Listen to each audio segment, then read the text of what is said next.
Aqui, chegando o som, a musiquinha.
Reconocido como el mejor país del mundo para hacer negocios, admirado por sus recursos naturales y el compromiso con el cuidado del medio ambiente para las generaciones futuras, enfocado en construir alianzas de largo plazo y mantener conexiones entre las personas y la naturaleza.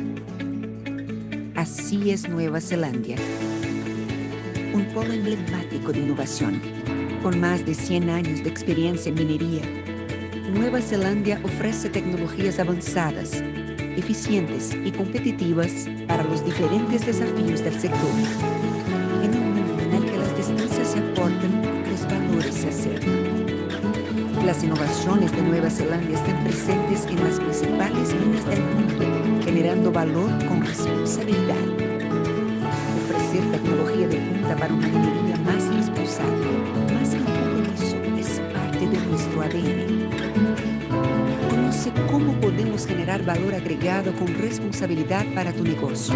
Ingresa a mzmining.com.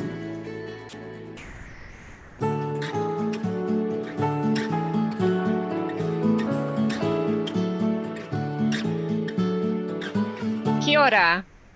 Buenas tardes. Buenas tardes en México and good morning to everyone in New Zealand. Bienvenidos a este evento en donde escucharemos una nueva perspectiva en voz de expertos en ambos países y compartiremos experiencias para encontrar juntos soluciones a los desafíos del sector.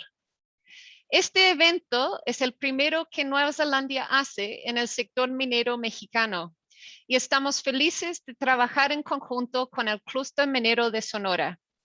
Nos entusiasma compartir la amplia y exitosa trayectoria de Nueva Zelandia en el desarrollo de innovación y tecnología minera, que es poco conocido en México. New Zealand Trade and Enterprise, o NZTE, es la agencia de desarrollo de comercio internacional del gobierno de Nueva Zelandia. Nuestra labor es dar una asesoría directa a las empresas exportadoras que quieren hacer más y mejores negocios en todo el mundo. Como NZTE, tenemos una amplia presencia en toda Latinoamérica, pero México es un aliado muy importante para nosotros. Mexicanos y neozelandeses compartimos muchos valores, como nuestro amor y preocupación por el medio ambiente y nuestras comunidades. Estoy segura que en estos 3 días descubriremos que tenemos muchas más cosas en común y que juntos podemos generar las mejores soluciones. Quiero agradecer a todos por estar aquí, pero en especial quiero agradecer al maestro Alberto Orozco Garza, presidente del Clúster Minero de Sonora, y a todo su equipo por hacerse energía con nosotros y organizar este evento, que les aseguro van a disfrutar mucho. Bienvenidos a todos y ahora cedo la palabra al maestro Alberto Orozco, quien dirigirá la sesión de hoy. Gracias, Alberto.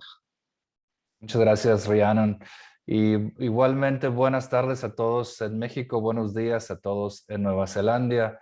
Es para nosotros en Clúster Minero de Sonora un gran honor estar trabajando en esta colaboración hoy con el gobierno de Nueva Zelandia, en donde vamos a estar hablando sobre cómo podemos innovar en la industria minera, cómo podemos ir cambiando y adaptarnos. Y para Clúster es muy importante las alianzas internacionales, y por eso el estar hoy compartiendo con Nueva Zelandia es para nosotros muy enriquecedor. Nos da mucho entusiasmo el programa que tenemos para adelante en estos siguientes 3 días. Va a ser un programa bastante interesante, bastante completo. Vamos a estar conociendo lo que se hace en Nueva Zelandia de una manera más profunda. Vamos a familiarizarnos con algunas tendencias en innovación y sobre lo que están haciendo algunas compañías también desde ese país. Nos da mucho gusto también tener una asistencia bastante nutrida en este evento, y donde nos acompañan también algunas personalidades que vale la pena mencionar. Por ahí veíamos en el registro a Flor de María Harp del Servicio Geológico Mexicano, Armando Latorre del Colegio de Ingenieros de Minas, a Silvia Álvarez, presidenta de Canacintra. En Hermosillo, a personas que se han registrado de las diferentes universidades de Sonora, UES, Unison, UTH, ITH, etcétera. Y pues nos da mucha gente ver incluso que tenemos no nada más mexicanos y neozelandeses inscritos, pero también gente de otros países, incluyendo a Chile. Pues estamos muy emocionados, Rhiannon. Muchas gracias por esta colaboración. Y si te parece, pues podemos dar inicio al programa. Para eso voy a estar cambiando a inglés para poder dialogar con los panelistas que tendremos en el programa hoy, y les recuerdo a todos y todas que está ahí debajo también el botón de interpretación para que escojan el idioma que más les favorezca. Well, then I'll be switching to English and to have our conversation with our New Zealand panelists. And starting with the session, we have Renee Sturck as our main panelist today, who I'll give a brief introduction of Renee, then we'll go into a conversation on innovation and in his experience and expertise. Then we'll have some time for questions. I do remind you that we do have the chat box there, and if you want to type the questions at any time there, we can read them and take them into consideration. But introducing Renee. Renee is a geologist, and he's a passionate person in the mining industry with experience in multiple fields like exploration and development in mining. He currently is assessing a number of different mining companies, as well as NGOs. And he's got also very strong skills in corporate governance and ESG that he is going to share with us today as well. He's also immediate ex-president of ofrecen in New Zealand, and he's got a current function as director of ofrecen with a focus in promoting discussion groups in different parts from New Zealand. But he also likes marketing, I understand, and likes to have a long-term vision for the mining industry wherever he goes and works. So welcome, Rene. It's great to have you here today. Thanks for the invitation. Happy to be here. And if you want to, we'll try to do this more as a conversation rather than a presentation, if that's okay with you. And I believe you're going to have an audience, but I know for sure from our people in Sonora that are part of the cluster that they are very much interested in innovation, and we do have a commission of innovation here as well. So, without much further ado, I'll open with an argument, and then we can start getting into some of the questions we want. So we know that the mineral deposits in the world are getting harder to find. They're getting deeper, they're getting lower grade. There is increasing scrutiny in the social and environmental aspects. There's a pressure to reduce the footprint of mining, while at the same time, the world is increasingly demanding the products that mining produces. Metals, rare earths, we need it for technology. We want to go clean energy, so we're demanding all of these things.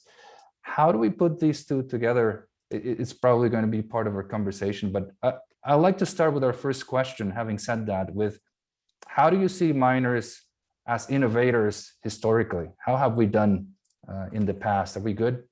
Not so good? Yeah, thanks, Alberto. Great question. And maybe just to give a little bit more background on my my current roles, and hopefully that can help qualify my thoughts in innovation. So as a consultant, I advise a lot of mining companies and exploration companies. So we get to see a lot of different companies do things differently. And that really helps me to see who is doing what and what works and what doesn't work, which is, that's why I enjoy being a consultant, because it gets you to look at what people are doing, where they're innovating. And secondly, as my directorship on the AusIMM, which is the key group for resource professionals with 14,000 members, we have a lot of discussions on these kind of topics, particularly about ESG and related items. So it allows me to have a good cross-section of the industry, if you like. And just now I'm on the organizing committee of the Mining Geology Conference, and you can see all the papers that are coming out, and they should be cutting edge papers. What are we doing in the industry? What is BHP doing? What is Rio Tinto doing to innovate in their workplace? So I've got a reasonable cross-section of innovation, but innovation is, as we will undoubtedly explore, a difficult term. And to start with your question, I think miners get a bad rep, if you like. They get, they're not bad innovators. Steam engines, locomotives, dynamite, those are all inventions that are made because of the mining industry. And there's a whole range of innovations that are very, very clearly identifiable coming out of the mining industry. So I think miners are, generally speaking, good innovators. There's a lot of innovations coming from that space historically, and I'm sure we'll explore what's happening right now. But generally speaking, I think miners are pretty good at innovating and coming up with new ideas, because at the end of the day, if it doesn't grow on trees, it's coming out of the ground. And that forces us to be very innovative, because if we can't get it out of the ground, everything stops. So I think by design, we are quite innovative. Can we do better? Probably, yes. And I'm surprised to hear that we're good innovators, because you're right. I think that's not the reputation we currently have. But those are some interesting examples that you mentioned, and certainly I do think that when you think probably in the most recent years, our innovations have been more incremental. How to improve a haul truck or how to improve blasting. But maybe we haven't had as many disruptive innovations as, let's say, in the tech field, where, and when people compare that, it's probably a very hard comparison to mining. So moving forward, what are the things that you expect for mining and innovation? Well, I think one of the things that just to go back to that point, one of the things that is being discussed at the moment is what responsibilities should large mining groups take to help with discoveries, because there is a fairly ongoing discussion about large companies just waiting for all the juniors to do the exploring and the innovating and coming up with new discoveries. And I'm not sure, there are arguments that go both ways, but I would say the market will probably be free enough to drive that process, right? So it's not necessarily juniors or large companies that have the responsibility of making, I think that's the key term here, the responsibility in coming up with innovations. There are a lot of small companies that are doing wonderful things. We've got some people on the call from New Zealand here that have made good, strong innovations, but they will always be incremental in terms of where we sit with society. Some of them will be somewhat disruptive, but I think most of them have to do with how we better utilize information and data. So that's really where I see the discussion going. How are we better utilizing data? And just to touch on a couple of people on the call here, but just measuring the weight on a truck at the end of the day is really important, because if we can't measure what we mine, then we can't reconcile what we mine. That means we can't optimize what we mine, and we can't improve. So it's a small piece of the puzzle, but it's a very important piece of the puzzle. And there are a whole range of those innovations that are coming out that are in that space. Sequent is a very good example of a New Zealand company that has basically disrupted the software world quite dramatically, and everybody is now using it. And even active mines doing grade control, they're stepping away from the very classic old school software that was designed 20 years ago, and they're all stepping into this sort of dynamic implicit modeling space. So there's a lot of innovations that are happening, and they're all incremental. But in a way, you could call that particular innovation disruptive, I guess. But we are still a very conservative industry, and that sounds a bit like an oxymoron. But it's hard for people to adopt new things. They might be very good, but nobody will overnight adopt all these new things. And I think you touch on a very important point right there. That traditionally, at least in last decades, probably, we've been harder to adopt new technologies. And how do we do it? How can we find ways to make companies open up or be more open to adopt new things, new technologies? Where's the problem? Well, I think part of the problem lies in communication. I don't think we're very good communicators in the industry. People innovate things, but it takes such a long time for that to come across the entire industry. I did a paper 2 years ago on, I'm a resource geologist, so I build models of resources and from which you derive your economic decisions. And I find it interesting that the discovery or the invention of, the invention of implicit modeling in mining software is 18 years old, but only 40% of resource geologists actually use it, even though it's not difficult to demonstrate what benefits it has. That is a very simple example that you can argue through how difficult it is to get something so obviously positive to be entrenched into the industry. And why that is because we are very conservative.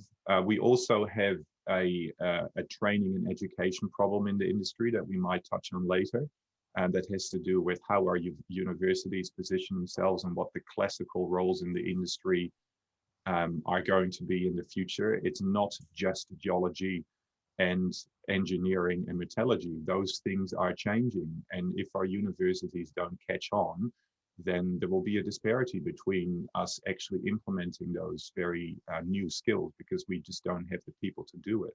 So I guess I'm saying a lot with this, but in terms of when you ask what is the problem, I think, yeah, we are poor communicators. We are not utilizing all the channels that we have available to us. And one of the things that we're doing with the AusIMM in Australasia, including New Zealand, is to open up the channels and to have a better education process outside the university space. All right, so everybody's talking about micro-credentialing, which is the latest buzzword in the education space. Small little courses that people can take to continue to educate themselves. So all of that combined will probably help with the problem, but fundamentally the innovation piece is one about communication and conservatism, I think. Hmm. And communication is probably one of the fields where we have to innovate that we as miners didn't know we had to innovate. And that includes also not just the internal communication, but external communication in being able to communicate what we do in mining. And I think with that note, we can also touch on ESG and how we can innovate, not only technologically in improving processes, in reducing footprints, but also in communication, in social aspects. What do you see in this direction when we think about innovating in ESG? How important is it to, with respect to maybe 10 or 20 years ago?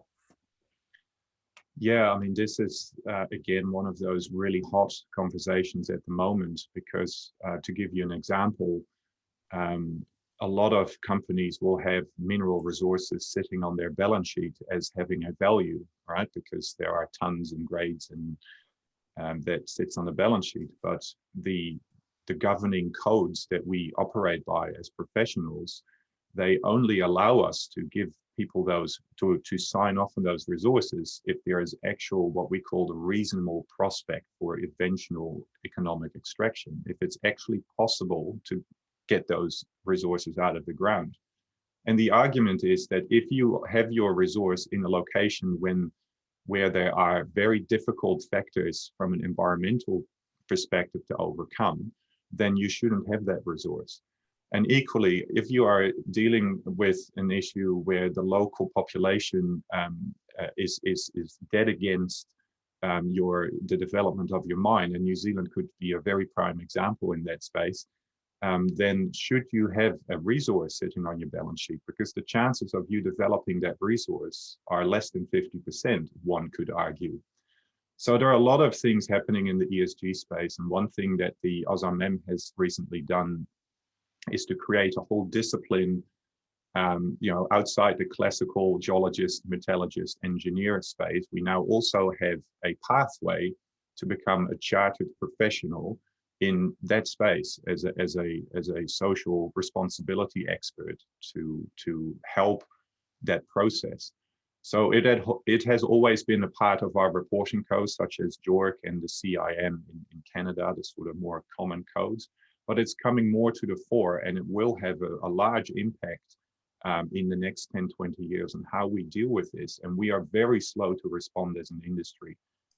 There are plenty of examples where this has been a big problem for miners and resource developers. So there is activity in that space, and people are coming up with solutions. And companies are also, the bigger companies are coming on board with this, but it's slow going, and there's a lot more to do still there. Yeah, absolutely.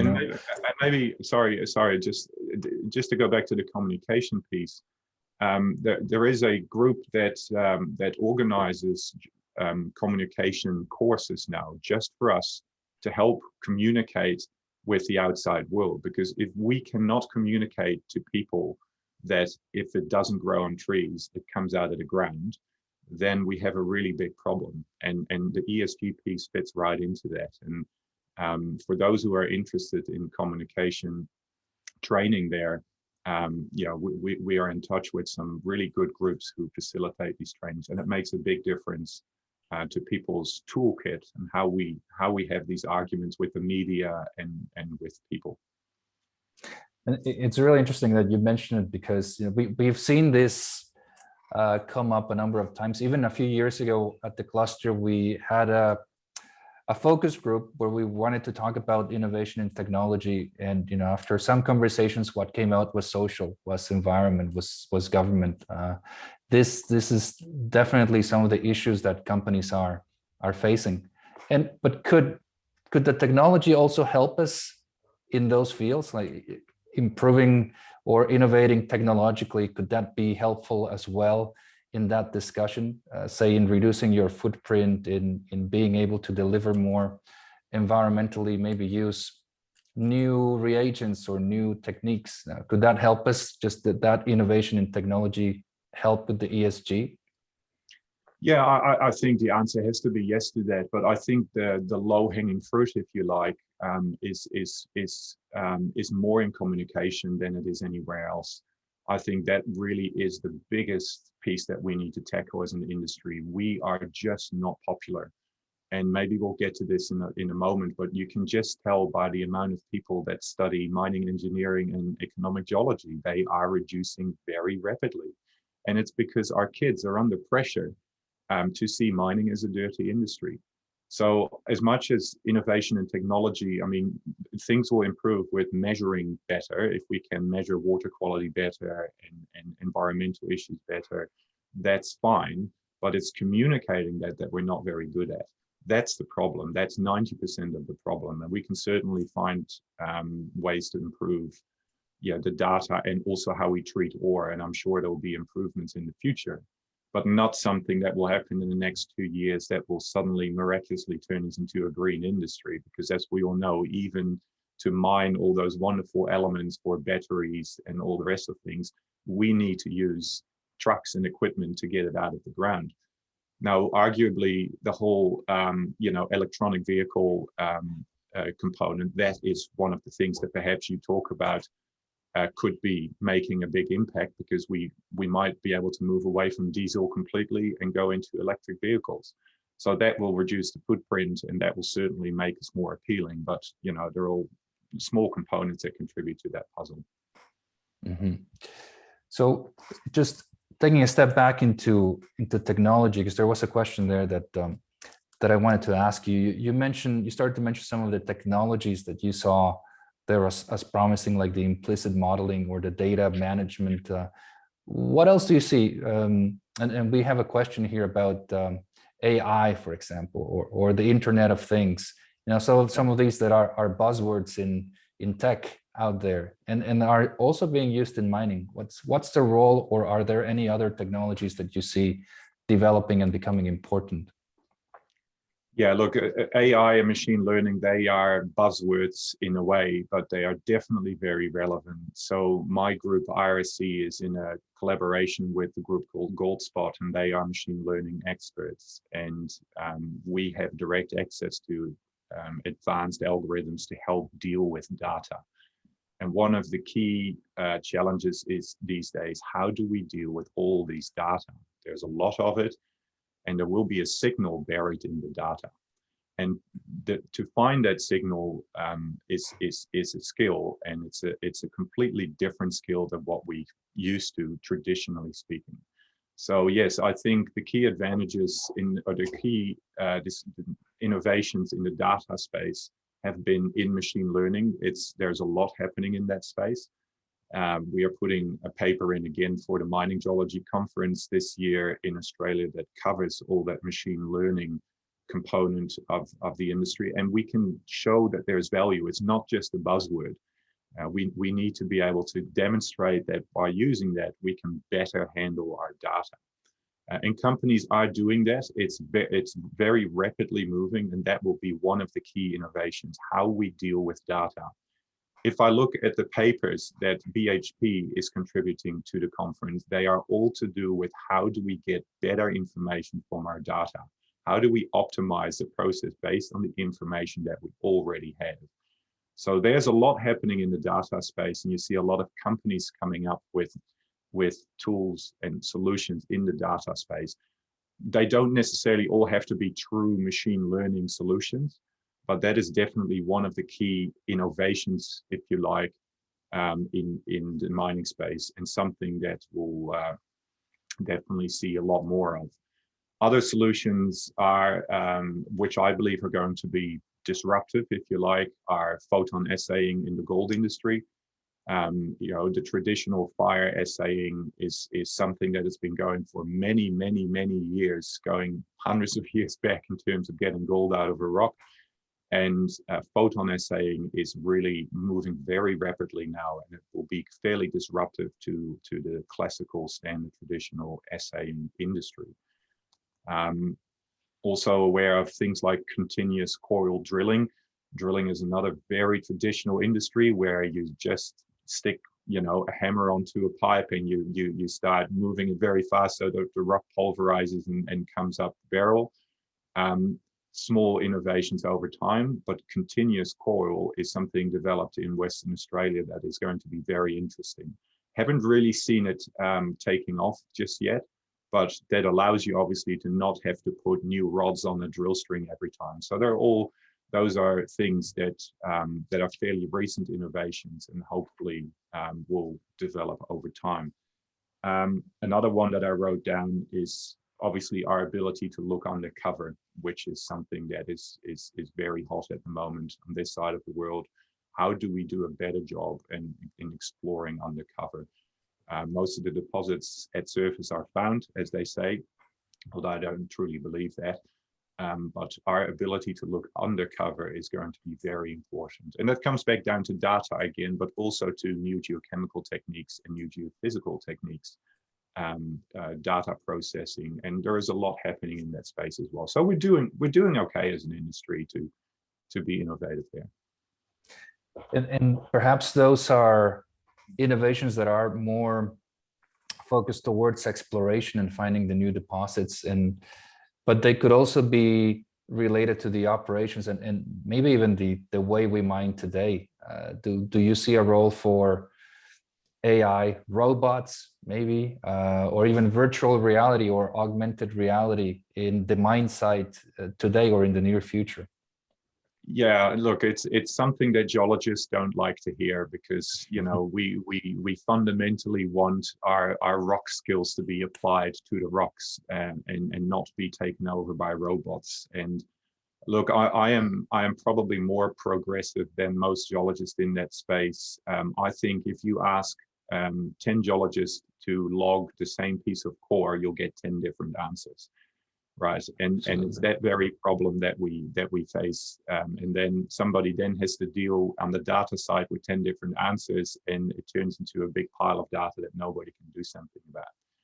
So yes, in mines at the moment, you will have an army of geologists logging grade control core coming out of an underground mine, and I do firmly believe that that process must be automated. We have core scanners now where you just roll in a tray of core. A scanner takes all the information, machine learning algorithms then take the information there and turn it into logging codes, and they are fundamentally better than anything any geologist will log, right? However, what you do need is a geologist to make sense of the data, right? So those innovations, they are there, and some mines are implementing them, but a lot of traditional exploration managers, they don't want those solutions in their mine because they're still very tied to their, you know, 10 geologists in the core yard collecting data. And with the rest of the mines, the way we mine absolutely will make a difference, right? We can't, our cutoff grades have changed, the pressure is on. So every 2% makes a difference. And when I do audits of mining operations and I just look at the process of grade control all the way to the plant, there are endless ways to improve sampling, measuring data. I mean, again, load scan is another point where this comes in, and I'm sure my colleague will talk to this, but measuring data and optimizing that, we're still not doing a very good job at integrating all of that data, and there will be innovations made to deal with all the data in a better way. Definitely in the operating mining space, room for improvement. And you mentioned the core scanners. We've seen them around for a few years, but it seems like adoption has been hard, like you mentioned. And there is this fear that maybe the geologist is not going to be needed for logging anymore. And you kind of see that, but like you say, we still need the geologist to make the interpretation, and that's probably a very, very long time away from being done by an AI. Maybe I think one of the challenges or something that we have observed here is in one of those barriers in adopting new technology seems to be a failure to see the benefit, the economic benefit of adopting that technology. Is that something you have seen as well? It's the biggest problem I have as a consultant. How do I tie my recommendation to a dollar value? I just got out of a client conversation and half an hour before this call doing exactly that. How do I demonstrate that changing that small tweak here that is going to maybe cost them $120,000 is actually going to save them $250,000 over a year?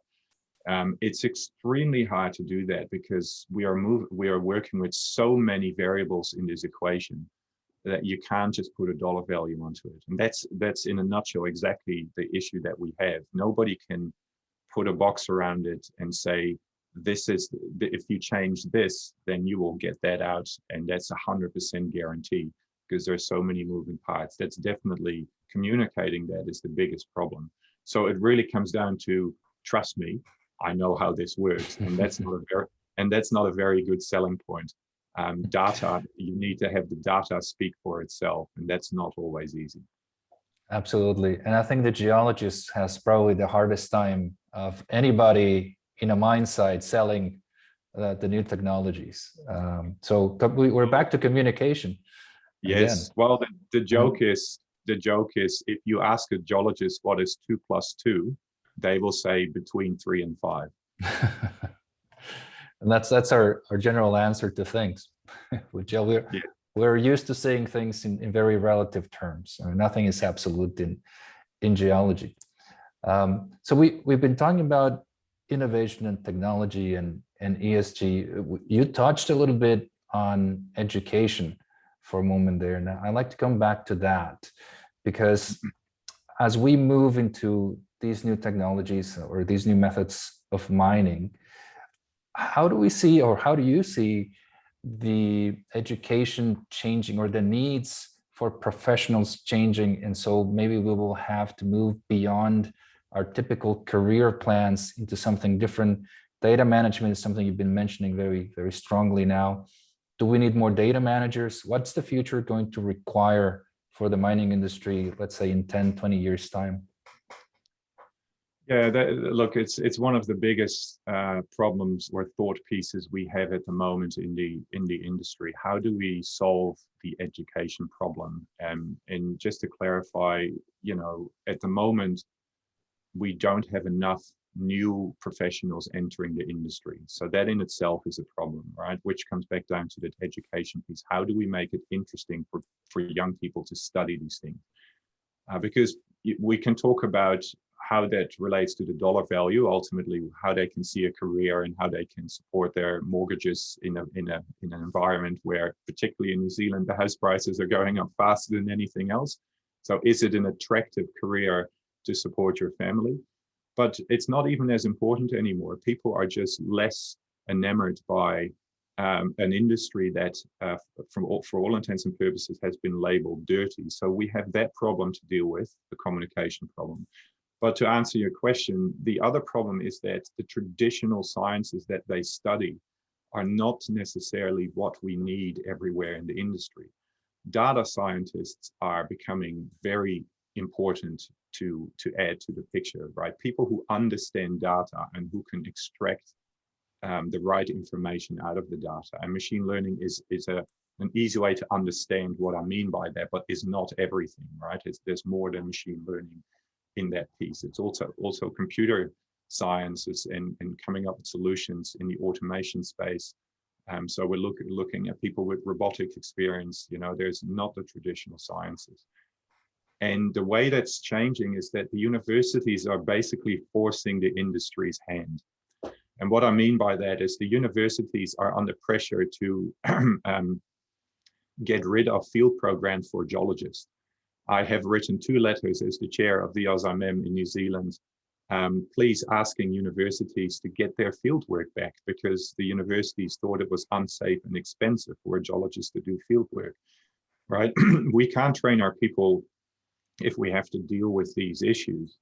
So we need to, as an industry, step in and help solve the education piece. And one of the things that the OZIMEM has just put in place is a council to discuss that problem and to look for solutions. And it includes the largest mining companies, BHP and Rio. It includes the OZIMEM and various other groups of professionals and people from government and from the education space. And we're really trying to work out how we can better train our people into the industry. And it's a big problem that I can't emphasize enough. And I don't know the solutions. We have discussed micro-credentialing, and that is a very big, big subject. A lot of people are excited about it. So we're trying to put training together outside of the universities. And I think that's naturally where the industry will go, that the education and training is not actually necessarily done by the universities anymore. It's taken away from the universities. So I think that's where a lot of that will go, where you get a basic education to some degree, and then you get your mining equivalent micro-credentials through various courses and trainings outside that traditional space. That's interesting.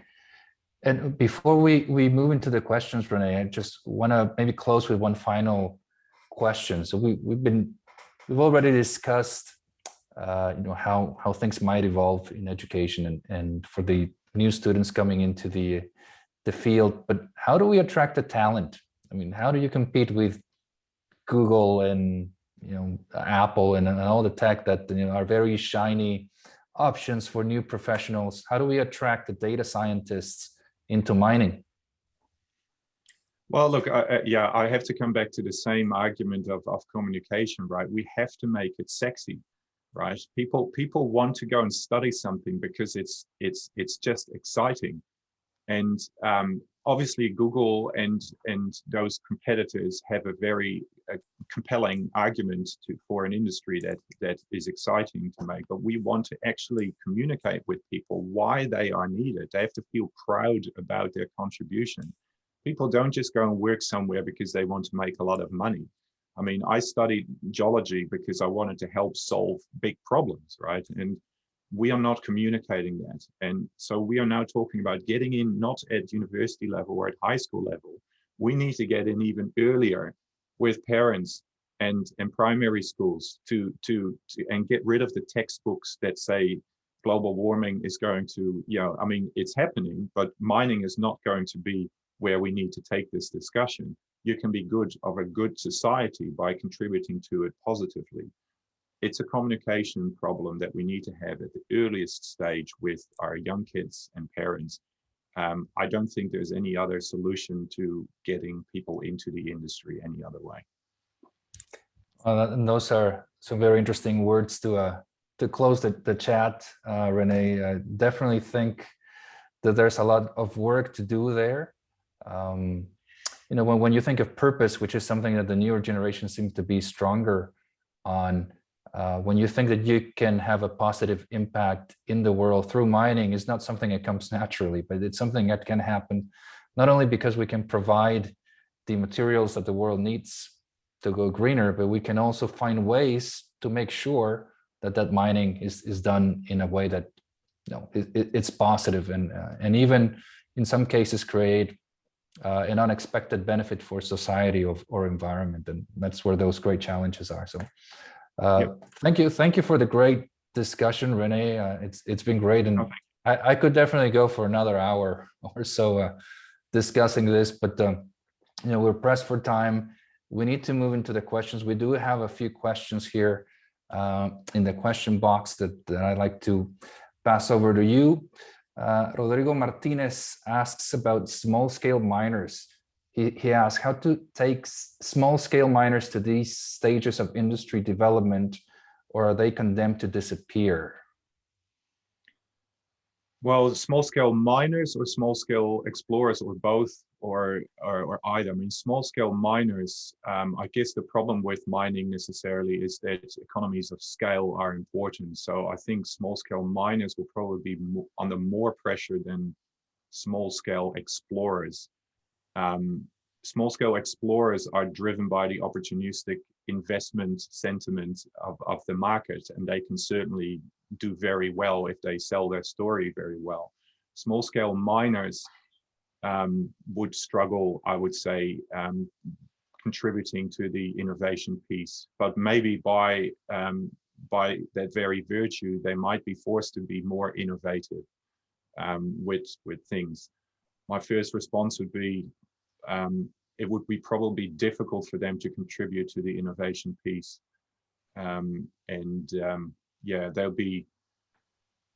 Yeah, that's what I would say to that. Yeah. But I would have to agree with you, though, that there might be some cases. I don't know if you're familiar with design thinking, which is very much popular these days in tech. But sometimes you can find unexpected innovations in small miners precisely because they're smaller and they have to deal with less resources, and maybe they just find a way to do it that maybe others didn't think of before, and you can pick on that. Maybe harder to promote the innovation in that field, though. Yeah, look, it is difficult. I mean, if I'm just drawing on experience of when I do audits for small scale miners, if you call them that, then most of the times they are, and I don't want that to sound negative, but they have to cut corners just to meet the demands, I guess, of a very challenging industry. So generally speaking, I don't see the right signals out of the small scale miners. But that doesn't mean that they're doing a bad job. They're probably doing the best job they can under the conditions that they're forced to work under. It's the same as the small supermarket versus the big supermarket. You're struggling without the economies of scale. So it would be difficult for them, and to stay in business is a challenge, and you need to be innovative in so many other ways from a small scale business perspective. Yeah, and there's probably a very wide span when I'm talking about small scale miners that go from the artisanal miner to some more developed. So it's hard to answer in that respect. Yeah, artisanal miners, I was almost going there, but artisanal miners obviously still use very bad chemicals to get the gold out of the sediment, so that they just do what they need to do to make a living. So, and that scales up to where, good point.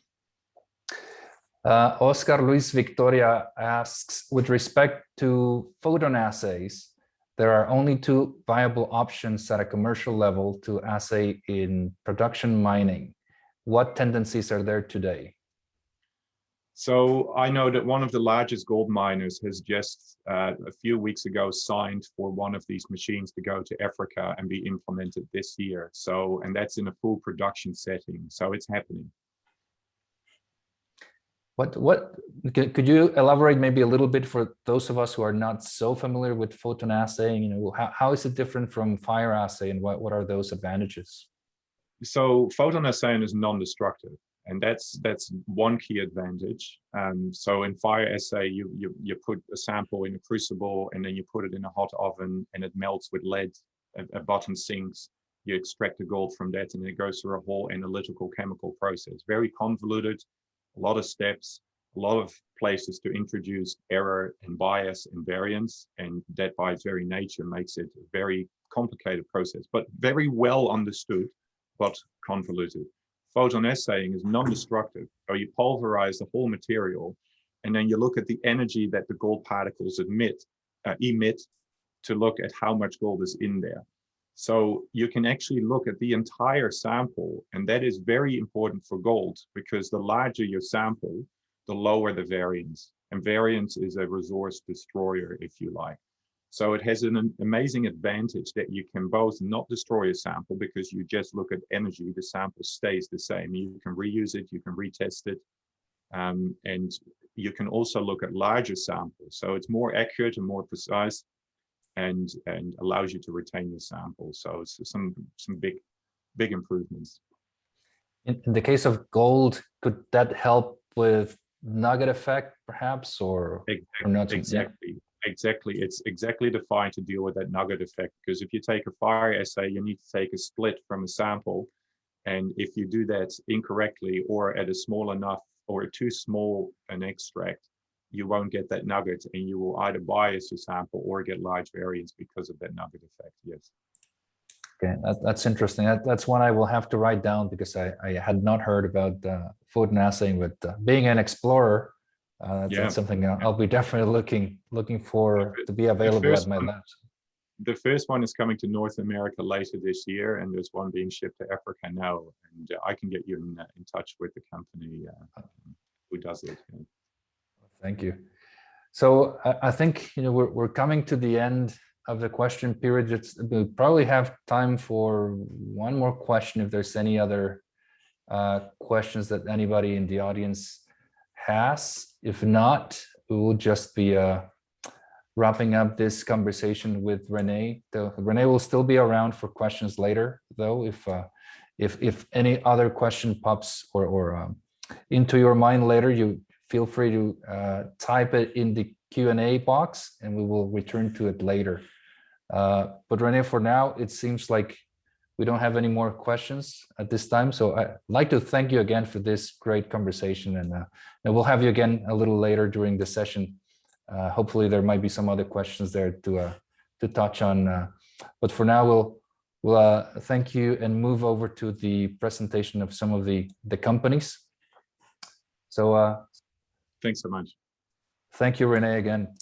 And at this point of the program, what we will do is move to learn from some New Zealand companies who have been innovating in a number of fields in mining that we are very interested to learn about. So, all of this conversation that we've been having with Renee, now we'll start seeing some concrete examples of what companies are doing, and specifically from New Zealand. So we'll have 5 minutes of presentations for each of the different 4 companies that we're going to see in a moment.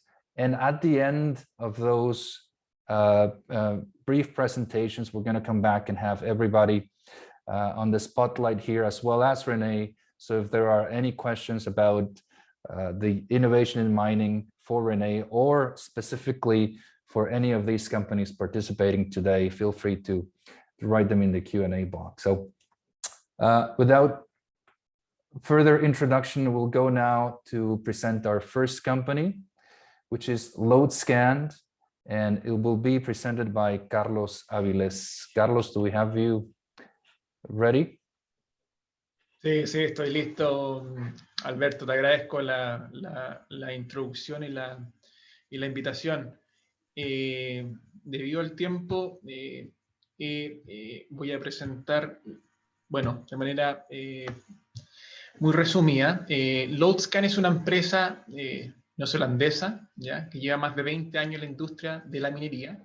¿Ya? Nuestro negocio principalmente se enfoca a nuestros clientes mineros, ¿ya?, en alrededor de un 40%, y un 35% de empresas del sector de la construcción civil o aquellas que realizan movimiento de tierra.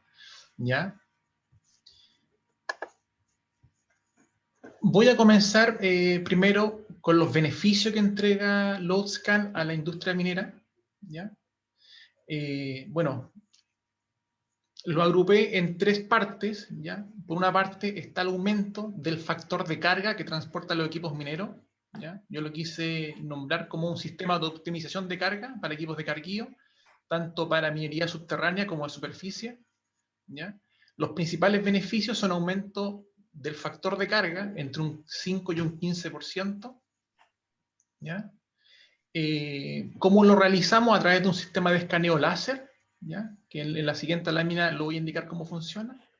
Otro de los puntos importantes de nuestra tecnología, ¿ya?, es la detección de las cargas remanentes que son almacenadas en la tolva de los equipos. ¿Ya? Como todos saben, el tema de la densidad, del estancamiento, se va almacenando cierto tonelada o metros cúbicos en la tolva del camión, y lo que hace nuestra tecnología es contabilizarlo, medirlo y, si bien es cierto, descontarlo. De manera tal de que ustedes o los clientes puedan tener una mayor conciliación entre lo que extrae mina y lo que entra a planta. Otro punto muy importante a destacar, que nuestra tecnología también mide ¿ya? Y alerta tempranamente cuando los equipos no están llevando una carga óptima, ¿ya? O cuando la carga va descentrada, ¿ya? O cuando va con sobrecarga para aquellos equipos de compañía minera de superficie. Esto es súper importante debido a todo lo que conlleva. Como todos saben, llevar una carga mal estivada implica un desgaste irregular de neumático, ¿ya? Problemas de suspensión.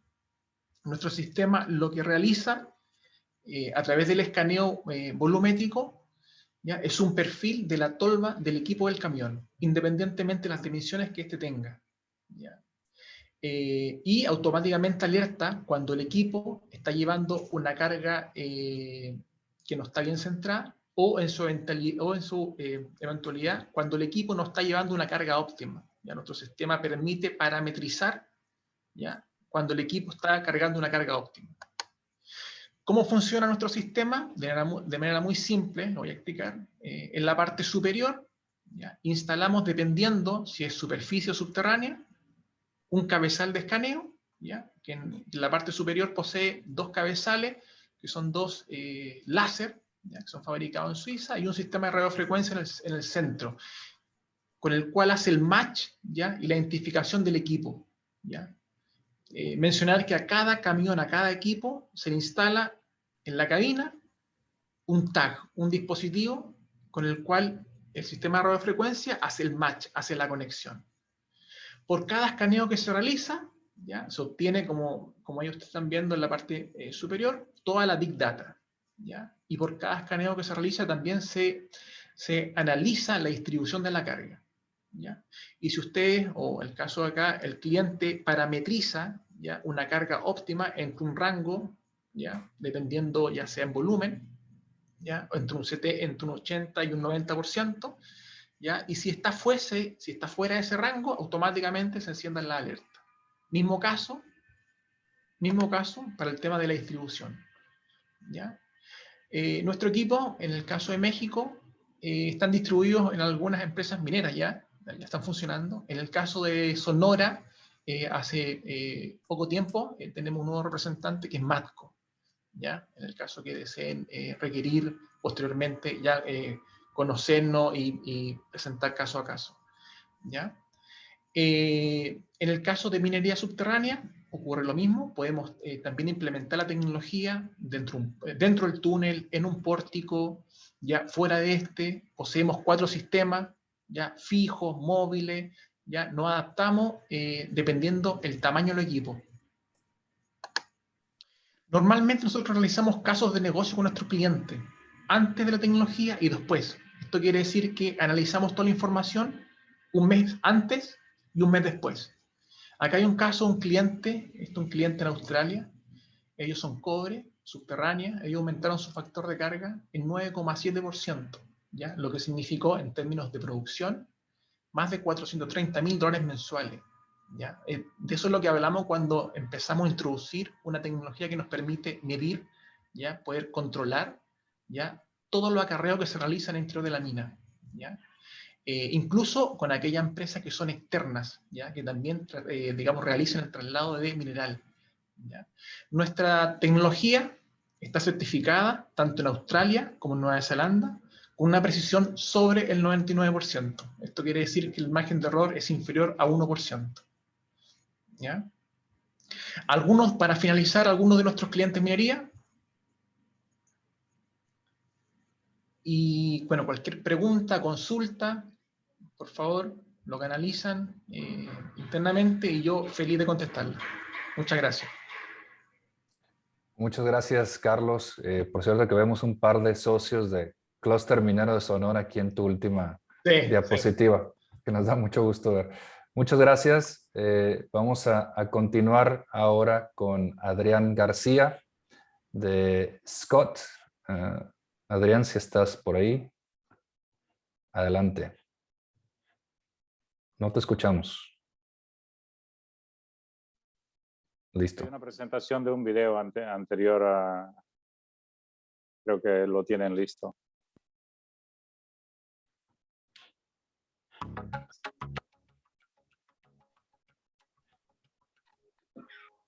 My name is Adrian Garcia. I'm business development for Scott Technology.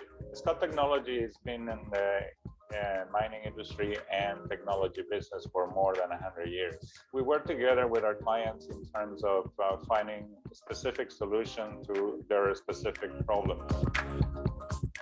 One of the solutions that we have developed for the Americas and also for Australia and other locations is the RoboPrep, which is a solution that provides automated systems for the sample prep in mining laboratories. But also we have RoboFuel, which is refueling of trucks in the mining sector. We do the engineering, we do the scoping of the solution, and then basically we give not just the hardware, but also the software and the way of how to continue on and maintain the system in the future. Latin America in reality is a growing market for us. From Canada to Argentina, there are many prospects and possibilities for which we are preparing ourselves by providing locations and solutions. We have an office in Canada and we have an office in Chile. We work as partners, in which way allows us to provide a final solution to every particular problem that our clients have.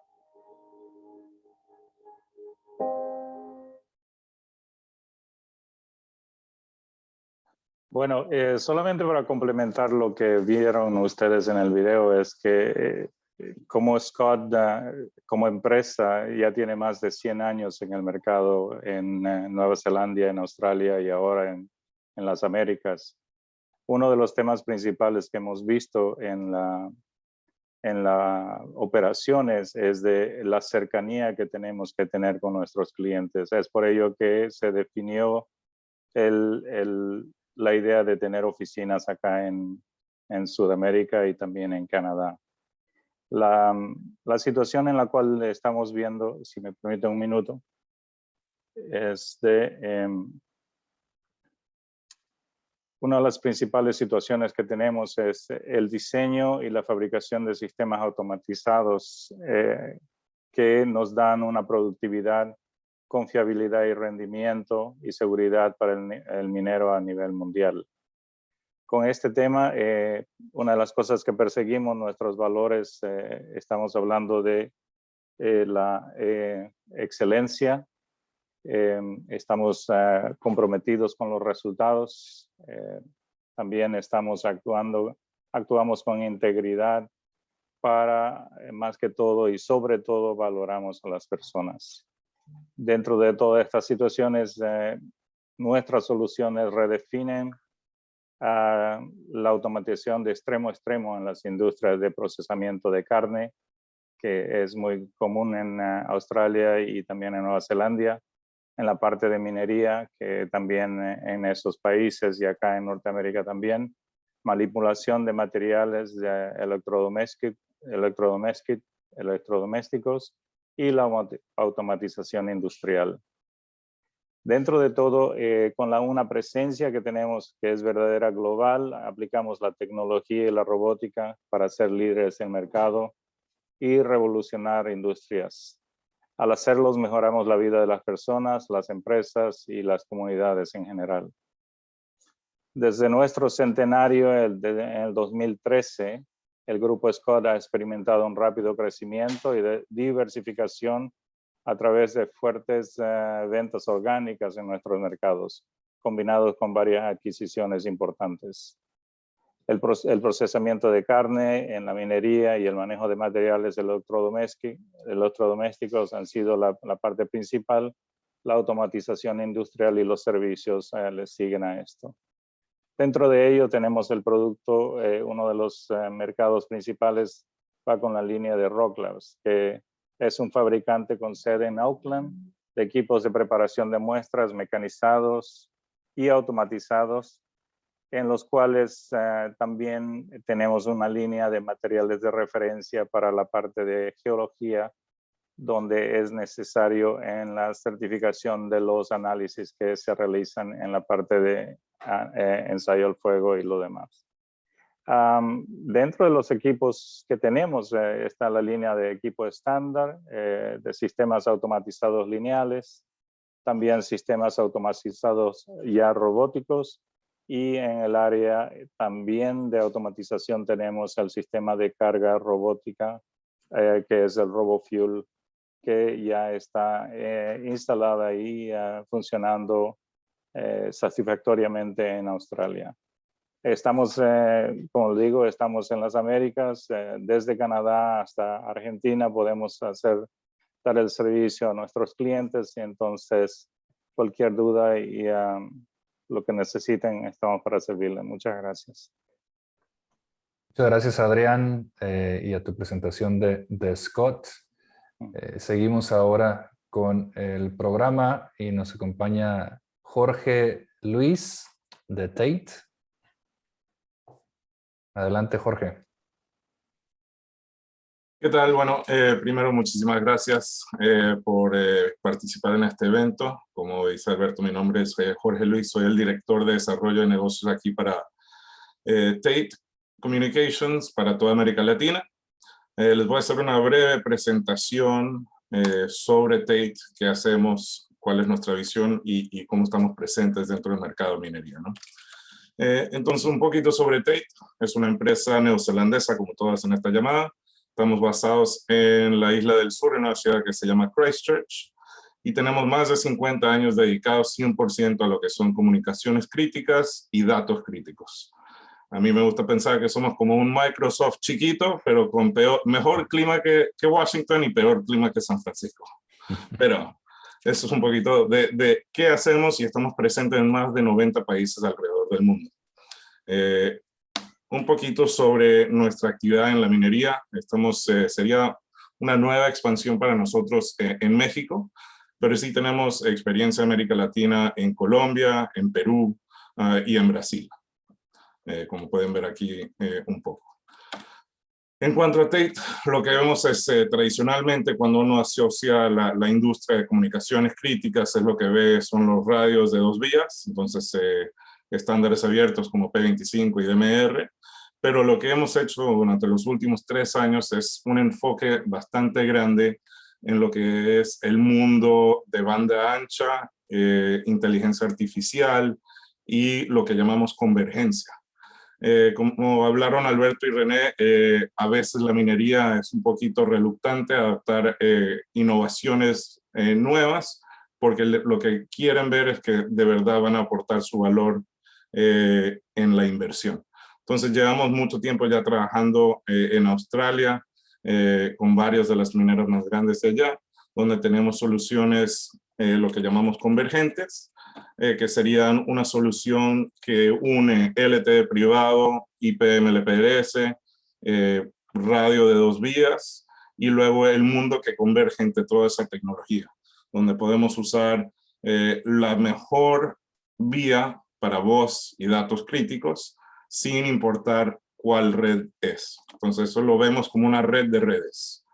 Entonces para el usuario final, él no detecta que está en LTE o que está en radio o que está en Wi-Fi. Si es una llamada crítica de emergencia, él solo aprieta un botón y habla. Si es un dato crítico, el dato pasa normalmente, primariamente por LTE o Wi-Fi, y si por alguna razón esa red está o con demasiado tráfico o hay una emergencia y esa red está con una falla, el dato se comprime y se puede enviar sobre la red de radio automáticamente. Esto entonces nos baja cualquier error humano en la comunicación y nos permite mantener la operación bastante eficiente y fácil, porque normalmente la mina no tiene que reentrenar a todos los usuarios de cómo funciona su sistema de comunicaciones. Estos son un poco de ejemplos de lo que tenemos. Esto es lo que llamamos Unified Vehicle, y entonces esto es un radio vehicular que tiene LTE, Wi-Fi y una computadora Linux incluida. Entonces estamos hablando de un poco de edge computing, y al mismo tiempo todas las funcionalidades de llamada de emergencia, hombre caído, todo lo que ya está acostumbrado el minero en campo, pero uniéndolo al mundo de LTE, al mundo satelital y al mundo como es una computadora en el borde de la operación, también uniéndolo a datos aplicables y recolección de datos que van a poder convertirse en información y usable para tomar decisiones, ¿no? Esto también es una ficha más técnica, pero la idea es que seguimos desarrollando, trabajamos mucho con nuestros socios y clientes, donde hacemos desarrollos específicos para ciertas operaciones. Y una de esas es alrededor de grabaciones locales, para que se pueda grabar no solo el tráfico en un sistema, pero un tráfico que sería punto a punto cuando hay un repaso de un vehículo liviano a un vehículo pesado, y así mantener cualquier actividad referente a una emergencia. Así que la idea de Tate en este campo de minería es siempre qué tecnología podemos aportar para hacer la fuerza de trabajo más eficiente, más productiva y al mismo tiempo más segura. Eso es un poco de la experiencia que tenemos en América Latina, y bueno, sería un placer poder conseguir en unas reuniones uno por uno, que veo que el equipo de NCT está coordinando para nosotros. Muchas gracias, Jorge. Y subrayando también el tema de comunicación que tanto comentamos hace un momento en la plática. Muchas gracias. Seguimos ahora con las presentaciones con Sonny Fernando de Trackit. Adelante, Sonny.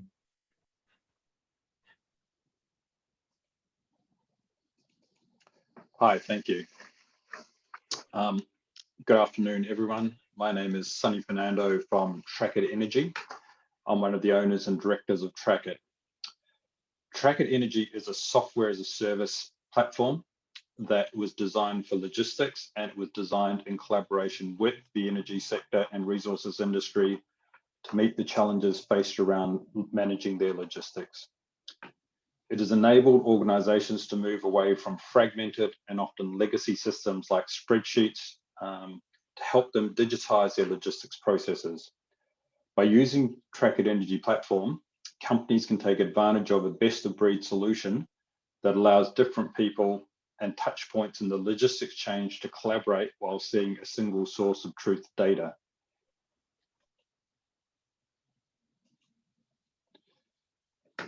As you can see from the slide, Trackit is a modular system. Building Trackit in a modular way allows us to continually add modules to solve logistics problems as we discover them with the industry. It allows organizations to subscribe only to the modules they need when they start using Trackit. Clients can then expand and grow with the Trackit ecosystem over time. Therefore, they only pay for what they use when they need it. Although Trackit is a software as a service platform, we make sure that we spend time with each client to understand their operations in order that we can put together an effective proposal to get the best outcomes for their businesses. So how does Trackit help solve complex logistics issues? As I said, Trackit's a modular system. The Trackit personnel module allows your organization to manage your company's personnel, as well as managing and coordinating contractors and their personnel. This includes managing roles and competencies and certifications that are required to do the jobs, and for those people to be safe in when they're doing their jobs. This data is used within Trackit Energy System to give us an early warning to highlight if personnel are qualified and fit to do the work they are that they are supposed to be doing. Secondly, managing demand and supply of resources is a critical success factor in logistics. It ensures that you have the qualified people in the correct numbers at the locations to do the work that they are supposed to be doing. For things like core crew changes or project work or break-in jobs work or turnarounds. Trackit's resource plan makes sure that the planning process is accurate and efficient and in real time. Trackit enables planning and mobilization of people and materials. Trackit's integrated data flow through its modules ensures that plans flow seamlessly into executable schedules and rosters to ensure that people and material end up in the right places on the right time. Track It allows site managers to manage personnel that are planned to come to their sites or are already on their sites. It also streamlines management of their accommodation and HSE requirements.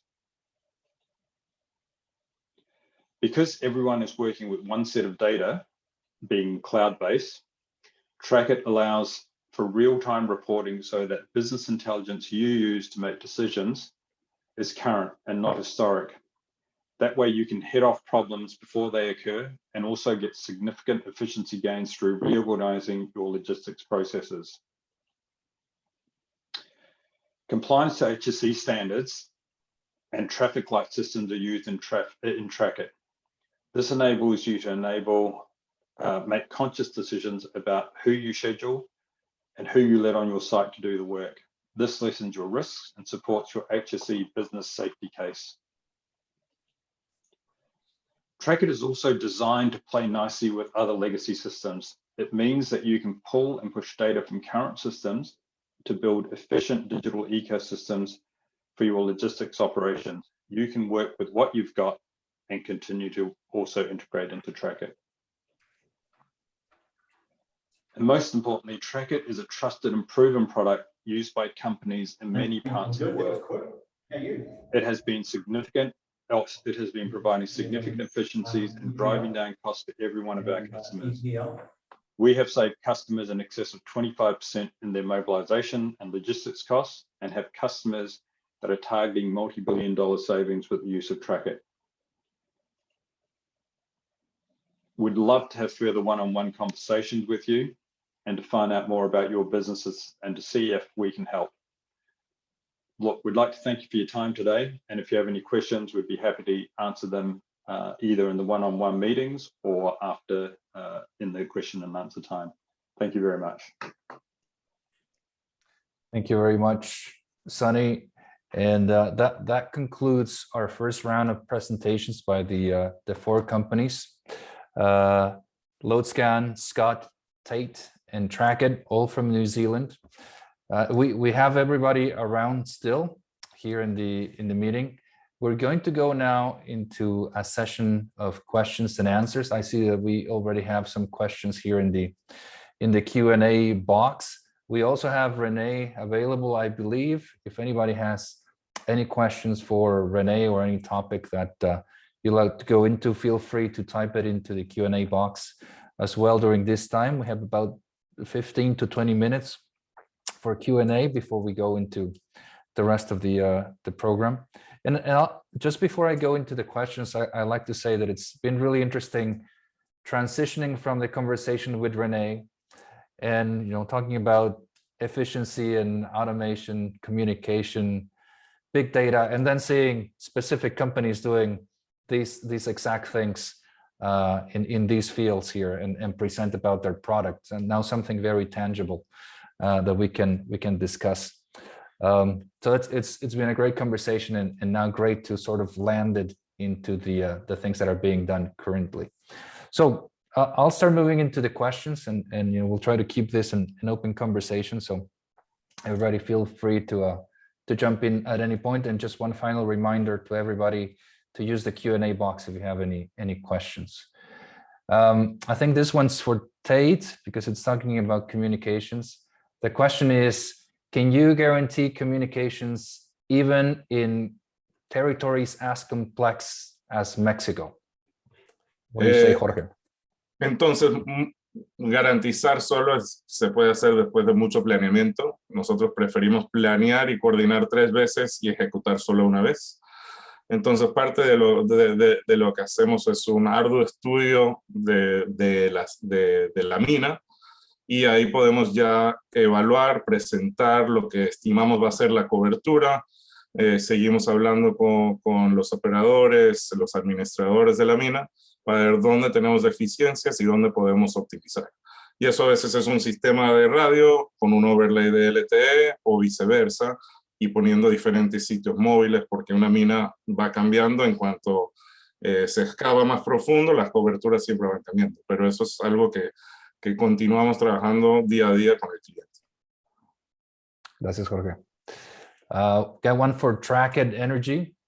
Sonny, the question is, how protected are you at hacking? Can you trace if somebody is trying to hack into the system? What guarantees could your system have? Is this for Track It? That's for Track It. Right. Hi. Look, our system is built to the exacting standards of security standards that are globally accepted around the world. We have been audited by a number of tier 1 companies around the planet to make sure our systems are robust and work. We ensure that we get third parties to do ethical hacking to make sure that we are safe. We also are hosted on Microsoft Azure's website, on Microsoft Azure, which gives us redundancy and scalability to be able to move and shift things as we need to in case there is an attack on the system of any sort. But to date, and touch wood, we have never had a security breach. Okay. Thank you, Sonny. I have one for Carlos in LoadScan. So as I was seeing your presentation, is the technology thought more as for the equipment efficiency or also from the ore control perspective, or is it both? Bueno, voy a hablar en español. Yo creo que nuestra tecnología está orientada por una parte hacia la optimización, ¿ya? Por supuesto, eso conlleva a hacer más eficientes los procesos, ¿ya? Pero está relacionado directamente con la optimización y la automatización para que esto ocurra, digamos. Okay. Gracias. Tenemos un par de preguntas para Tate. Jorge, una es si ya tienen la presencia establecida en México o dónde se pueda comprobar la tecnología. Entonces, en México, fuera del campo minero, tenemos una presencia nacional con Comisión Federal de Electricidad. Entonces, ellos cuentan con un sistema nacional de TEC que está siendo implementado ahora. Y bueno, en minería tenemos también referencias que se pueden obtener de una gran gama de clientes mineros en Australia, otros en Brasil, Estados Unidos y alrededor del mundo. Okay. También para Tate, Jorge, pregunta Juliana Castro, según su experiencia, ¿en cuánto tiempo se puede ver o comprobar los resultados de su tecnología? Es una pregunta interesante porque el resultado de la tecnología puede ser muy diverso, ¿no? Puede ser que ahorita una mina tiene demasiados accidentes porque no tienen una buena comunicación, que es algo que hemos hablado, comunicación interna y externa. Entonces, si optimizamos la comunicación y eso ayuda a establecer mejores procedimientos de seguridad, eso puede ser inmediato. Pero si la otra cosa es cómo distribuimos datos o escado o telemetría de una manera más eficiente, eso puede ser un proceso más lento de cómo visualizar esa optimización. Pero mucho depende de cuál es el resultado que la mina quiere mejorar. Muchas gracias, Jorge. Para Adrián, una mía también. Adrián, en cuanto a Scott y automatización, ¿cuál es el cliente que están buscando, sobre todo pensando en México y en Sonora? En este momento en México tenemos ya clientes que están usando nuestros equipos. Uno de los clientes principales que tenemos es Fresnillo o Peñoles en este caso, donde ellos empezaron usando nuestros equipos estándar para la parte de trituración y pulverización en el laboratorio, pero también estamos viendo oportunidades en el área de la automatización, donde laboratorios ya están yendo al próximo paso de hacer un laboratorio completamente automatizado desde el inicio del ingreso de la muestra, después de la barrenación o de hacer el drilling, hasta la parte de análisis. Entonces estamos involucrados en esas tareas ahora. empresas mineras que tienen laboratorios dentro de las mineras y también laboratorios comerciales son nuestros clientes que tenemos ahora en México. Gracias, Adrián. I'll switch back to English for a moment. Any final message, something that anybody would like to say about your companies that we may have missed? And if you want to think about that for a second, I'll just go to Renee for a moment. And Renee, what's your take on what we're seeing today from all these 4 companies from New Zealand and in our discussion? You know, how can we tie it all in? Look, I think the innovation is there, and I think that's something. I mean, as a New Zealand immigrant myself, is definitely true. The Kiwi, invention spirit is there, and as consultants, we use these innovations on a daily basis. So I'm quite proud to say that, we play a substantial role in the world in terms of innovation. So if you work with Kiwi companies, you're in good hands. It's what I would say. Thank you, Renee. I was going to move to some final comments from our panelists, but we got a couple more questions here from the audience, so we'll get to that. Sunny, this one's for you and Track It. The question is from Oscar Luis Victoria. Would your solution allow to integrate my universe of critical providers to visualize their logistics? That's a very broad question, but as I said in my slide, the way we've built Track It is to integrate with other systems. Our goal is to make sure that we provide the data that you require. Now, if we have to work with your current systems and they are the single source of truth to get information, we can pull that into Track It. If you require us to do business intelligence and reporting from Track It into other systems within your company, we can do that within Track It. Our trick is always to make sure we understand what customers require and then build the ecosystems that would work for them. Thank you. Thank you, Sonny. So it sounds like it's very customizable for each of your clients. Yeah, look, we haven't come across any challenges to date that we haven't overcome with clients because of the way we built it to let data transfer in and out of systems. Mm-hmm. Yeah, and perhaps one of the realities we face too is that every company has different systems and different softwares, and it's sometimes one of the things that they consider is exactly this: will I be able to integrate it with my existing systems? Yeah, thank you, Sunny. Next question is for Adrián for Scott Tech, and the question is.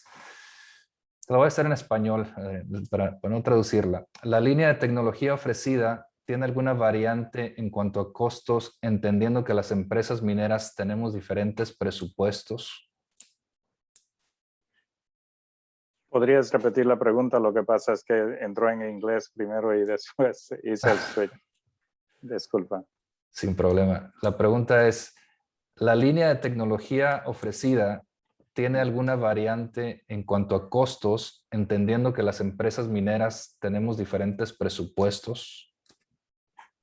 Ok, trabajamos en 3 líneas de negocios. Una es la parte estándar, con equipos estándar que están asequibles para toda la industria en realidad, y también tenemos sistemas lineares para la preparación de muestras, o sistemas que pueden adaptarse a aquello que ya el cliente tiene.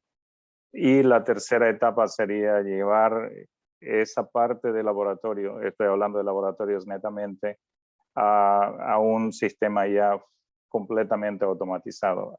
Tenemos ambas, podemos trabajar con diferentes tipos de soluciones, con diferentes maneras de proceder de acuerdo a las necesidades del cliente. No hay una sola línea. Tenemos varias líneas en las cuales podemos ayudarles. Gracias, Adrián. Switching back to English, hoping this doesn't throw anybody off. This next question is for Renee.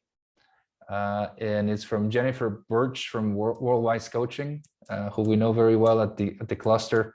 The question is, Renee, when you are working with your clients to help quality, the value of software, to help the quality to, let me just read it for a sec. When you are working with your clients to help quality the value of software investments, do you create a specific unique business case or use your existing client success stories? Yes, thank you. I do both. We definitely put a business case together that shows the cost of implementing versus the cost of saving and how that makes sense. I think that's a sort of pretty standard approach, but might be difficult. And I think I talked to that earlier. It's difficult sometimes to put a dollar value to the solution. Where we can do that, we try to use experience and our own success stories. I guess we have implemented this before. We know that it works. But that's not our strongest argument. So obviously we try to put the business case there with the data supporting it. But a bit of both is the answer. Thank you, Renee. We have a question from Chris Metcalf for anybody who would like to answer. Open question. For any of the companies, are there tendencies, challenges, or uses of your solutions that you see in the Mexico market that you don't see in other parts of the world? And if not in Mexico, anywhere else in Latin America? Yo pienso que para nosotros lo difícil, y yo creo que esto es para todos, el último año y medio ha sido un año donde todos nos hemos acostumbrado a este tipo de reuniones remotas, y en la minería especialmente hubo una cerrada de gente ajena a las operaciones, con todo razonamiento para seguir operando, pero eso nos prevenió de hacer muchas demostraciones, pilotos y varias de las cosas que vemos que son parte de cómo demostrar la eficiencia de una solución nueva al mercado, especialmente en minería. Por ejemplo, en Chile estamos a punto de hacer varios pilotos en Codelco y en otras minas, y justo en marzo el mundo cambió y todos esos pilotos se quedaron congelados y siguen congelados porque no hemos tenido acceso a las minas. Entonces yo creo que no es solo nuevo para América Latina, sino todo el mundo, pero eso para nosotros ha sido un cambio grande en cómo operamos. Gracias, Jorge. From anybody else, perhaps we can take this question as well as a way to have some closing arguments. Anything that you would like to mention from any of your different companies, or perhaps how Mexico could be a specific case for your company as well? Please go right ahead. Sonny, Adrian, Carlos, Renee. Sonny, go ahead. Yeah, no, look, I think to answer that question, I think every country we enter, there is a unique challenges within those countries and those regions, but even more so, companies are essentially doing the same thing, but in each country it's slightly different, and in each organization it's even slightly different depending on the processes they adopt. And so it is important for us to understand each company as we go, not, firstly understand the market and regulatory requirements and all those things that go with it, but also to understand each company and how their processes work. Otherwise, it's another bit of software that you're taking on board. And if we don't understand those processes, we can't align what we do with what the company is trying to achieve. So those are always the challenges for us, no matter what market we go into. Thank you, Sonny. Renee, go ahead. Yeah, I'd agree with what Sonny said, but in addition, we've noticed in the last year and a half that the borders have definitely become more open rather than more restricted through COVID for us. New Zealand is suddenly much more on the map, where on some maps we are actually physically missing. We are actually now on the map, and the communication channels are far more relaxed. People are happy to be advised by somebody who appears to be very far away, but in fact isn't that far away at all. So we found those boundaries to become less and less restrictive on our business, and we've actually thrived as a consultancy business through the pandemic. because clients are far more acceptable to the services that we deliver remotely. But that said, what Sunny said, when we do go into new countries, we still have the same steps to go through to due diligence and work out how we best help people in those respective jurisdictions. But in general, it's become easier for us to connect with people around the world, including Mexico. We are certainly putting New Zealand on the map today as well, together with Sonora State and Mexico. Well, finally, Carlos, would you like to, and then we'll go to Adrián, some final words? Bueno, yo quisiera comentar al respecto. Yo creo que quizás hablar de diferencia hoy en día, quizás me hace más sentido hablar de cuáles son las tendencias que hoy en día buscan las empresas mineras. ¿Ya? La automatización es un gran punto, es un gran factor que hoy en día está requiriendo la minería. Yo creo que con la pandemia esto se tradujo a que los tiempos hoy en día se están acortando. Las empresas hoy en día están buscando hacer todos sus procesos mucho más eficientes, más efectivos y por ende más productivos. ¿Ya? Todo esto usado con tecnología, ¿ya? Que es donde nosotros hoy en día estamos apostando, ¿ya? Y ha sido nuestro aporte en el caso de México. ¿Ya? Yo creo que eso es básicamente lo que hoy en día está requiriendo México, tanto como otros países mineros como Australia, Perú, Chile, en el caso de Argentina y potencialmente luego también Brasil. ¿Ya? Eso es lo que yo podría mencionar. Muchas gracias, Carlos. Y para cerrar, Adrián, si nos puedes regalar tus últimas reflexiones. Bueno, yo veo a México un país de grandes oportunidades donde están abriendo las puertas para nueva tecnología. Realmente, un par de años atrás a lo que vemos ahora, las empresas mineras están dando mayor oportunidad a que empresas como las nuestras vamos y podamos darles a ellos ese pequeño empuje para mejorar sus procesos. Y eso es lo único que necesitamos, esa oportunidad de tomar unos minutos de ese tiempo que ellos nos dan y mostrar de que las tecnologías existen. Lo que debemos hacer es ponerlas en marcha y demostrarles a ellos que podemos hacerlos en forma conjunta. Y estoy agradecido por eso. Y esta es una muy buena oportunidad de mostrar, no solamente a Sonora, sino a México, lo que se puede hacer en forma conjunta. Y gracias por la oportunidad. Muchas gracias, Adrián. With this, we are concluding the time for this the Q&A after our presentations. It's really been very enlightening, and everything I think has tied up very nicely from the conversation with Renee and then the presentations of the companies, and see what's happening now in the real world as we started with the more theoretical conversation. So thank you, everybody. It's been a great conversation, great presentations. We are certainly learning a lot, and I'm definitely looking forward even more to tomorrow and in the next couple of days that we're going to have. So I'd like to now hand it over to Rhiannon. Go right ahead, Rhiannon. The floor is yours. Thanks, Alberto. Gracias. Mira, según lo que yo he escuchado, ha sido un excelente primer día en este foro, muy enriquecedor. Antes de cerrar con unas palabras de reflexión, me gustaría mostrarles nuevamente este video de Nueva Zelandia.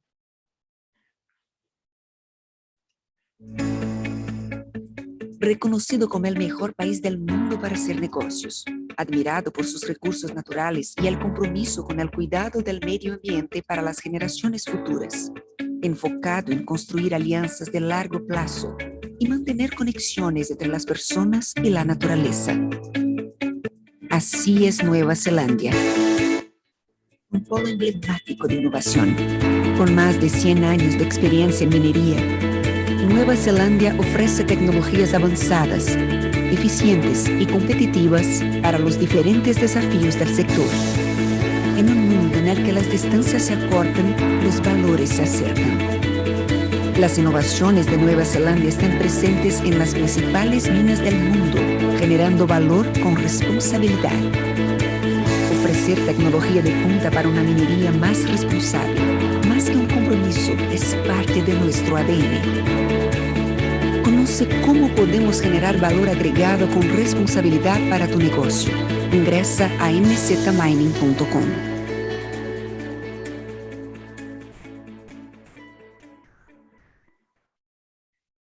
Pues como puntos de reflexión, escuchamos que Alberto y René hablaron de cómo la minería ha evolucionado, cómo la innovación ha cambiado la dinámica de la minería y que esta disrupción, esta transición de lo tradicional a la tecnología no ha sido fácil y que aún constituye uno de los principales retos del sector. También escuché que el tema de la innovación en el ámbito de las comunicaciones fue muy interesante. Muchas veces no dimensionamos quizás la importancia de esto para la minoría. Entonces también tomé ese punto como para mejorarnos, ¿no? Como gracias a la tecnología se puede mejorar la relación de la minería con las comunidades y responder también a los requerimientos medioambientales y de gobierno. Me encantó también que René destacó que Nueva Zelandia es más cerca de que se cree y estamos listos para apoyar a los desafíos del sector.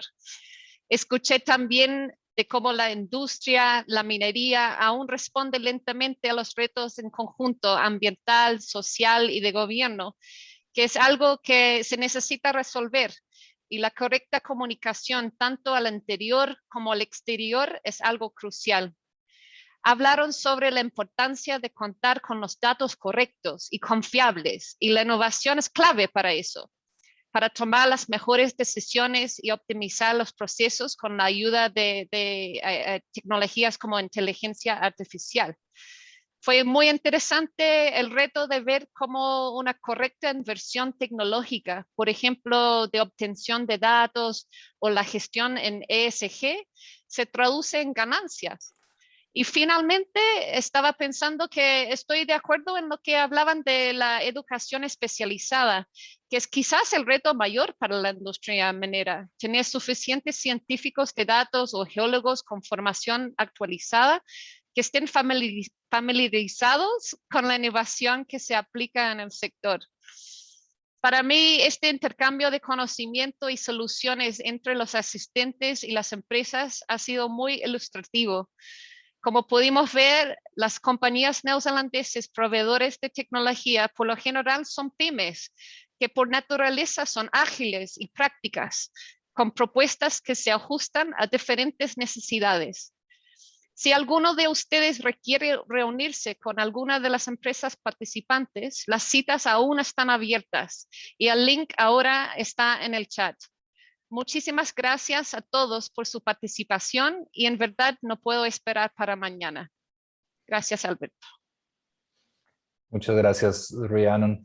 Y pues sí, ha sido creo que un muy enriquecedor inicio de este evento. Yo ciertamente me llevo una impresión muy positiva de lo que hemos platicado aquí. Ha sido francamente muy divertido. En Clúster Minero de Sonora nos apasiona mucho el tema de la innovación, así que tomamos por supuesto esta colaboración con NCT de una manera muy proactiva y muy positiva. Entonces, felicidades a todo su equipo también y por supuesto a nuestro equipo de Clúster Minero Sonora que han hecho un gran trabajo en organizar todo esto. Tenemos 2 días más por delante que creo que van a ser muy enriquecedores. Yo con la reflexión, creo que con lo que me quedo es que nos queda mucho por discutir todavía y por eso también veo con mucho interés lo que va a venir en los siguientes 2 días. Es muy poco tiempo realmente para discutir el tema de innovación y lo que viene para el futuro en minería, pero creo que también tocamos en algunos puntos muy importantes. Y ciertamente no todo es la eficiencia, pero también con mayor énfasis, mayor importancia, sobre todo en años recientes, la parte de ESG. Y como vimos y como acaba de decir Rhiannon también, hay formas en las que se pueden enlazar en modelos de valor compartido, por ejemplo, y en las que las innovaciones tecnológicas nos pueden llevar también a tener un mayor impacto positivo en lo social y en lo ambiental. Y también creo que ha sido muy interesante la plática sobre cómo vamos a atraer al nuevo talento, cómo vamos a crear esos ecosistemas para fomentar la innovación, cómo vamos a hacer que la minería sea cool, sea sexy para atraer ese talento, retenerlo aquí y generar toda esa innovación que necesitamos. Pero creo, o estoy convencido incluso, que uno de esos primeros pasos son colaboraciones como esta entre NCT y Clúster Minero de Sonora y lo que podemos lograr juntos. Así que muchísimas gracias, Rhiannon, y todo tu equipo por este evento. Y muchas gracias de nuevo a todos los panelistas y presentadores el día de hoy. Muchas gracias por la invitación. Muchas gracias. Muchas gracias por su tiempo y participación. Muchas Muchas gracias. Rhiannon, no sé si quieres despedir la sesión. Sí, muchas gracias a todos. Nos vemos mañana y para más panelistas y un tema interesante sobre ESG para profundizar. Ahí lo vemos a la misma hora mañana. Muchas gracias a todos y muchas gracias al Clúster Minero de Sonora nuevamente para esta alianza. Muchas gracias, Rhiannon, y muchas gracias a nuestro público también que nos escuchó hoy. Gracias a todos. Thank you, everybody.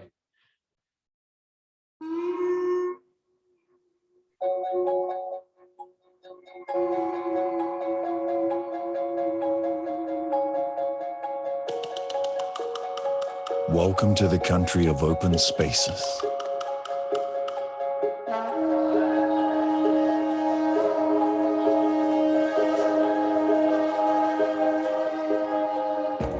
Where nature bursts and flows. Where the elements come alive. Where there is room to breathe.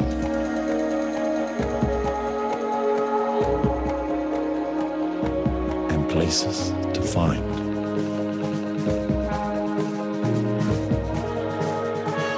Welcome to the country of open hearts.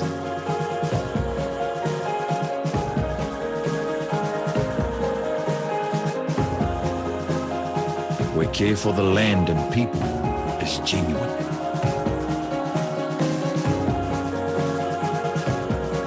Where life is for living.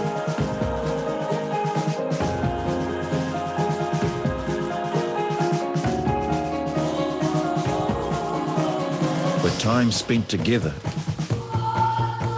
is never time wasted.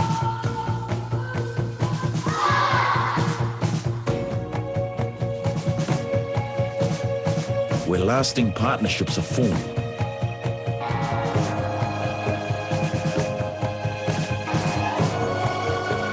Where strangers are treated as friends.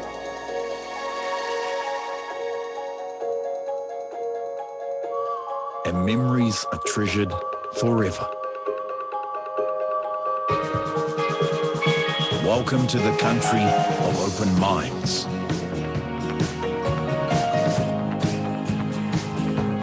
Where learning is embraced and opinions valued.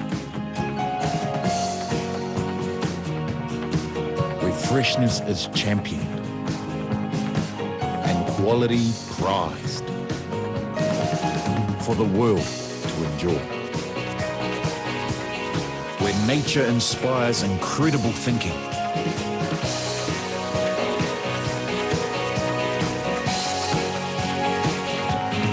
Ingenuity drives innovation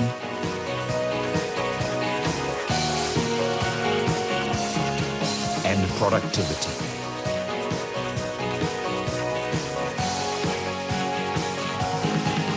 Where big ideas are born every day and new technologies are perfected. Where the impossible becomes real.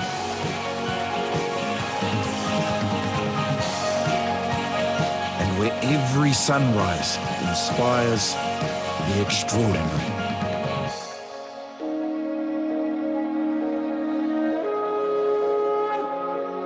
Welcome to the country of open spaces, open hearts, and open minds.